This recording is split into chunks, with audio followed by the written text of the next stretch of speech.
How to fix Monopoly Go invite friends not working. Hi guys, welcome to our channel. Let's get started. If you're playing Monopoly Go and you are not able to invite anyone because that option is not working, then I'm going to show you a few ways on how you can fix this issue. First, open up your Play Store and here you want to search for Monopoly Go.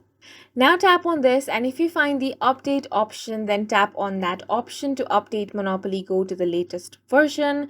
Once the app has been updated, it should fix the bug and you will be able to send invites. If even after updating your app you're still facing this issue, then open up your settings, scroll down and tap on apps.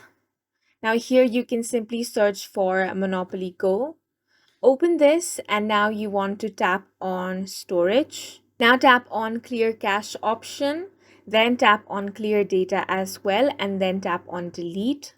Once you have done this, this issue should get fixed. If it's not fixed, then the last thing you can do here is uninstall the application and then install it again from Play Store or App Store. And that's it for this video. We hope you guys found it helpful. Please make sure to hit the like button and subscribe for more helpful tutorials.